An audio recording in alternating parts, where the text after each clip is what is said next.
खरसावा की सीट भी काफी अहम है। सोनाराम बोदरा बीजेपी से चुनावी मैदान में, दशरथ गागराई जेएमएम से हैं, पांडुराम हिब्रू जेएलकेएम से हैं। तो क्या यहां दशरथ गागराई फिर से सीट हासिल कर सकेंगे या फिर जेएलकेएम कोई खेल करेगा या बीजेपी कैंडिडेट की जीत होगी? सीट का नेचर पहले समझते हैं। रंजन जी, खरसावा सीट का मिजाज क्या रहा है, समीकरण क्या रहा है? देखिए, इस सीट को अगर हम देखें तो शुरू में ये सीट जो है, एक समय अगर आप 1980-85 से आए तो यहाँ पर बीजेपी को जीत मिलते रही है और इसकी एक बड़ी वजह रही कि यहाँ से अर्जुन मुंडा भी जो है लगातार चुनाव जीतते रहे।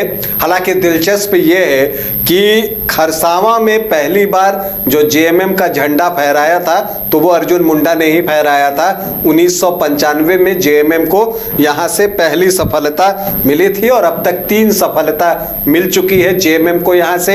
एक बार अर्जुन मुंडा ने सफलता दिलाई थी और 2 बार जो है वो दशरथ गागराई जो है वो पिछले 2 बार से यहाँ पे जीत रहे हैं। जहां तक बीजेपी का सवाल है, बीजेपी यहाँ से 5 बार जीतने में सफल रही है। कांग्रेस को 1 बार यहाँ से सफलता मिली है। जनसंघ भी यहाँ से जीतता रहा है। इनफैक्ट 1967 में जब ये इस विधानसभा का गठन हुआ तो पहली बार जनसंघ ही यहाँ से जीतने में सफल रहा था। फिर जनता पार्टी, जेकेपी और एक बार और निर्दलीय 2 बार यहाँ से जीतने में सफल रहे हैं। यहाँ पर अगर आप कहें तो यहाँ ट्रिपल एम का इफेक्ट दिखता है। मुंडा, महतो और मुस्लिम वोटों का बड़ा ही इंपॉर्टेंस है और इसमें से जिसके हिस्से में ये वोट ज्यादा संख्या में चली जाती हैं वो प्रत्याशी जो है यहाँ से जीत हासिल कर लेता है। लेकिन दशरथ गागराई के बारे में एक बात कहना होगा कि उन्होंने 2014 के चुनाव में अर्जुन मुंडा को पराजित किया था और ये एक बड़ी बात थी कि अर्जुन मुंडा को शिकस्त देकर उन्होंने यहां से जेएमएम का झंडा फहराया था और फिर 2019 में उन्होंने अपने आप को रिपीट किया और फिर से जीते। और खास बात यह है कि 2014 में अगर आप देखें तो उनको 49.15% वोट आए थे और 2019 में देखें तो वोट थोड़े घटे 48.15। मतलब कोई सिग्निफिकेंट एंटी इनकम्बेंसी जैसी चीज दिखी नहीं थी 2019 में। अब 10 साल से वो वहां विधायक है, क्या कोई एंटी इनकम्बेंसी है ये तो चुनाव के वक्त पता चलेगा। लेकिन दशरथ गागराई ने खरसावा में जेएमएम को मजबूत तो जरूर कर दिया है, इस बात से आप इनकार नहीं कर सकते। लेकिन चंपाई सोरेन के जेएमएम छोड़ने के बाद क्या इस सीट पर कोई असर पड़ेगा?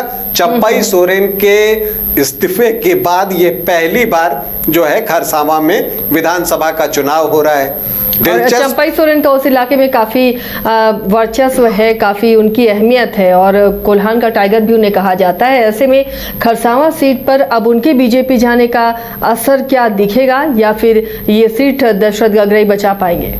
देखिए, यही महत्वपूर्ण है। सोनाराम बोदरा जो चुनाव लड़ रहे हैं बीजेपी के टिकट पे, दरअसल वो चंपाई सोरेन के सहयोगी रहे हैं और एक गुरु चेला जैसी बात भी अगर कह लें तो गलत नहीं होगा। और चंपाई सोरेन के कहने पर ही मुझे लगता है कि सोनाराम बोदरा को खरसावा से टिकट दिया गया है, क्योंकि जब चंपाई सोरेन ने बीजेपी ज्वाइन किया और यह तय हो गया कि वो सरायकेला से लड़ेंगे तो गणेश महली सरायकेला से खरसावा शिफ्ट होना चाहते थे। उन्होंने आवेदन भी किया था, लेकिन फिर चंपाई सोरेन की वजह से सोनाराम बोदरा को जो है वहां पर टिकट मिला और अब गणेश महली चंपाई सोरेन के खिलाफ चुनाव लड़ रहे हैं सरायकेला से। आपको ये भी बता दूं कि जो सोनाराम बोदरा हैं वो आपको जिप अध्यक्ष हैं, मतलब कि उनकी अपनी एक पकड़ है जिप अध्यक्ष होने की वजह से। और इससे भी महत्वपूर्ण बात यह है कि वो चंपाई सोरेन के साथ बीजेपी में आए हैं, इससे पहले वो भी जेएमएम में ही थे। तो अब अगर वो जेएमएम के वोट में सेंधमारी कर लेते हैं बीजेपी के वोटों को इंटैक्ट रखते हुए, तब वो कुछ करिश्मा कर सकते हैं। नहीं तो ऐसे आप देखिए तो दशरथ गगरई आपको एक मजबूत कैंडिडेट यहां पर दिखेंगे। दशरथ गगरई निश्चित तौर पर जीत की हैट्रिक लगाने को बेसब्र हो रहे होंगे, लेकिन यहां पर अगर हम देखें तो सोनाराम बोदरा की कोशिश है कि वो अपने गुरु की अपेक्षाओं पर खरे उतरे, चंपाई सोरेन के अपेक्षाओं पर खरे उतरे और इस सीट को जो है वो बीजेपी को सौंपे, कमल का फूल यहां पर खिलाएं। इससे जो है आप चंपाई सोरेन की स्थिति भी थोड़ी जो है वो मजबूत होती है। तो इसीलिए अब यहां पर अगर आप देखें तो जेएलकेएम ने प्रत्याशी दिया है, पांडुराम हिब्रू हैं, झापा से सिद्धार्थ होनहागा हैं, संजय जारी का पिछली बार चुनाव लड़े थे आजसू के टिकट पर, वो तीसरी पोजीशन पर रहे थे, इस बार भी वो चुनाव लड़ रहे हैं। तो अब ये देखना है कि अगर आप पिछली बार देखें तो बीजेपी को 33.19% वोट आए थे और आजसू को जो है आपको 6.21 और जेवीएमपी को 2%। तो अगर आप देखें तो ये 41-42% का आंकड़ा पहुंचता है। लेकिन सवाल ये उठता है कि जो आजसू के 6.21% वोट थे, क्या वो आजसू के ही वोट थे या संजय जारिका का भी उसमें कुछ हिस्सा था? अगर उनका हिस्सा होगा तो वो इस बार भी अपने चुनाव में वो चीज निकाल लेंगे।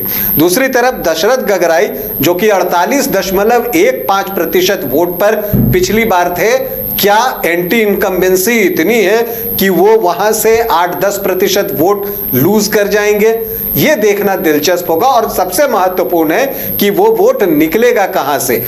अगर वो दशरथ गगराई से निकलकर सोनाराम बोदरा की तरफ जाता है तब तो 6% से भी काम चल जाएगा, लेकिन अगर तीसरी तरफ जाएगा तब फिर प्रतिशत ज्यादा चाहिए होंगे।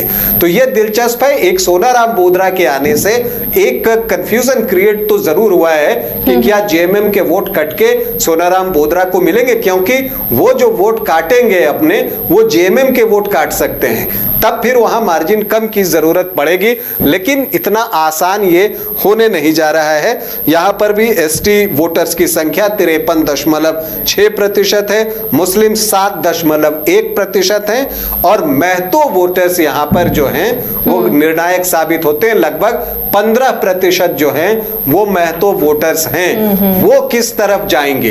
अर्जुन मुंडा जब यहां से जीतते थे या बीजेपी जब यहां से जीतती थी तो महतो वोटर्स का योगदान बड़ा होता था। तो अब जेएलकेएम के प्रत्याशी के आने से क्या उधर वो ये महतो वोटर शिफ्ट हो सकते हैं? जी, ये देखना दिलचस्प होगा कि क्या पांडुराम हिब्रू जो हैं वो वोट अपने तरफ कर पाते हैं।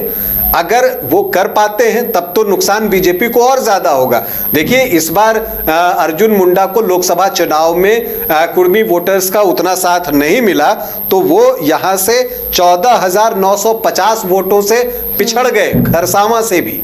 तो ये एक और हौसला बढ़ाने वाली बात है आपको जेएमएम के लिए। लेकिन यहां पर सवाल यही उठता है कि ये जो 14,950 वोटों की लीड है उसमें आपको बहुत सारे महतो वोटर्स भी शामिल हैं। अगर वो महतो वोटर्स निकलकर जेएलकेएम या बीजेपी की तरफ जाते हैं तब जो है मुकाबला नजदीकी होता जाएगा। लेकिन मुकाबला जो है वो हो सकता है बराबरी का हो, लेकिन सोनाराम बोदरा क्या करिश्मा कर पाते हैं ये एक बड़ा सवाल होगा, या दशरथ गगरई जो हैं वो पूरी तरह से आश्वस्त हैं, क्या वो जो है हैट्रिक लगाने जा रहे हैं, ये एक बड़ा सवाल है खरसावां में। चलिए, तो खरसावां की जंग भी काफ़ी दिलचस्प है और क्या यहाँ ट्रायंगुलर फाइट बनती है, कौन से समीकरण किसको फेवर करते हैं, तो उस पर भी हमारी नज़र बनी रहेगी। मैं एसके मंडल, अध्यक्ष S K Mandal group of institutions Patna, आप समस्त देशवासियों को दीपावली एवं लोक आस्था का महापर्व छठ पूजा की हार्दिक शुभकामनाएं देता हूँ। 5 राज्य, 61 शहर, 150 प्रोजेक्ट और एक वास्तु विहार। नई सोच, नया घर, बनाए रखिए अपना प्यार, सेवा में है वास्तु विहार।